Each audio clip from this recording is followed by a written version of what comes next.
In a small village of Kaji, there was a boy named Ikenga who loved music more than anything else. His father was a farmer, and like all the boys in the village, Ikenga was expected to help on the farm. But while other boys enjoyed the work, Ikenga was different. He spent his days beating on his small drum made from tree bark and animal skin, crafting rhythms that echoed through the trees. Ikenga's drum was special to him. His grandfather had given it to him before he passed away. He told Ikenga that the drum had a spirit, a voice that could speak if only someone listened closely enough. So Ikenga listened and played, spending hours alone by the river, tapping on the drum and humming along to its rhythm. But the boys in the village did not understand Ikenga's love for the drum. They mocked him, saying, "Ikenga, what good is your drum? Can it plant crops or fetch water? Can it help you hunt or fish?" Ikenga would smile, but their words hurt. He didn't know how to explain the way his heart felt when he played, how the beats of the drum made him feel alive. As time passed, the teasing only got worse. Every time Ikenga walked through the village with his drum, the boys would laugh. "Look at Ikenga, always with his useless drum. He will never grow into a real man." Even the adults began to wonder if Ikenga would ever become a proper farmer like his father. Ikenga's father was worried too. One night, he sat Ikenga down and said, "My son, you must understand, a man cannot live on music alone. You need to work hard, help the family, and be a man. The drum is good for play, but you need to focus on the farm." Ikenga nodded, but inside his heart sank. He couldn't explain why the drum meant so much to him. It wasn't just about music, it felt like the drum was part of him, but no one seemed to understand that. One night, Ikenga had a strange dream. In the dream, he was sitting by the river playing his drum just like he always did. But this time, something different happened. As he played, the trees began to sway and the animals of the forest came closer. Birds flew down and perched on the branches nearby, listening to the beats of his drum. Even the fish in the river jumped up as if they were dancing to the rhythm.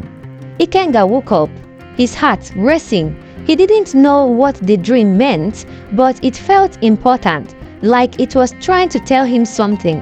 He couldn't stop thinking about it all day. Maybe the drum was special after all. But when Ikenga told the other boys about his dream, they just laughed. "Ikenga, now you are thinking your drum can make animals dance? You've lost your mind." Ikenga said nothing. He could feel their laughter in his chest, but he held on to the dream. Something deep inside him told him that the drum was more powerful than anyone knew. One evening, as the sun was setting, the villagers began to notice strange things happening. The animals in the forest were acting restless. Birds were flying in circles, and wild animals were spotted coming closer to the village than ever before. The village elders whispered of danger, saying that the wild animals were planning an attack, but no one knew what to do. The chief of the village gathered everyone in the center. "We must protect our homes. We will need all the men and boys to stay up tonight and guard the village," he said. The boys, who had always teased Ikenga, puffed their chests. "We will protect the village," they said proudly. Ikenga stood at the back of the crowd, clutching his drum. He wanted to help, but he knew the others wouldn't take him seriously. What could a boy with a drum do against wild animals? That night, the village was quiet, but there was a feeling of fear in the air. The men stood guard with spears, while the boys stayed close to their families. Ikenga sat alone by the river holding his drum. He thought about his dream again, about the animals dancing to the beat of his drum. Could the drum really help? Suddenly, in the distance, a loud howl pierced the night. It was the sound of wild animals, and they were getting closer. The villagers panicked, grabbing their spears and shouting for everyone to hide. The boys who had teased Ikenga were now trembling with fear. Ikenga felt his heart race. He didn't have a spear, but he had his drum.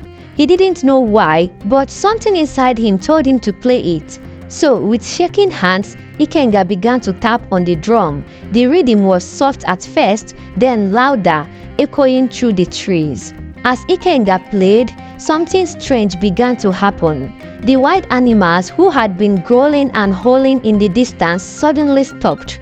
The beat of Ikenga's drum filled the night, and the animals, instead of attacking, started moving away from the village. The villagers couldn't believe their eyes. From the safety of their homes, they watched as the animals, as if hypnotized by the rhythm, backed away and returned to the forest. Ikenga didn't stop playing. He continued drumming, feeling a deep connection to the air, the trees and the animals. It was as if the drum was speaking to them, calming their wild spirits. By morning, the danger was gone. The animals had retreated into the forest and the village was safe. The men and the boys who had been ready to fight stood in shock. No one understood what had just happened, how a drum could have scared away wild animals. When the villagers gathered the next day, they spoke of the miracle. "Someone played a drum last night," one of the elders said.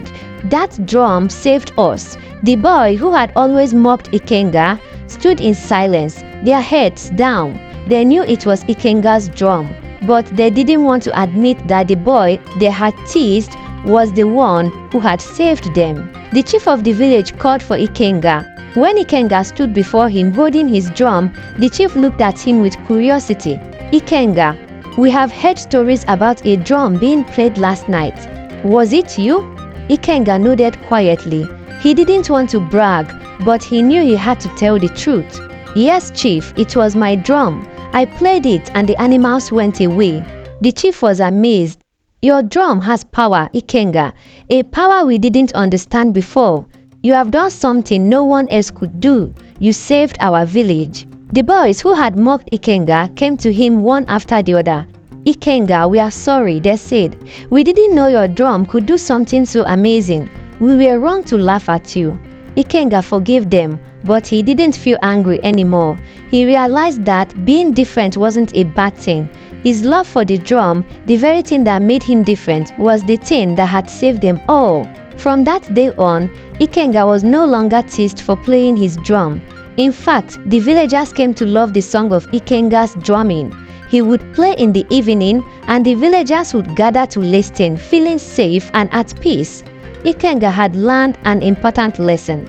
Sometimes the things that make us different are the very things that make us special. And his drum, once a source of mockery, had become the heartbeat of the village. I hope you enjoyed this story. Please don't forget to subscribe to our channel and like the video so that we can keep bringing you more interesting stories. Thank you so much for listening.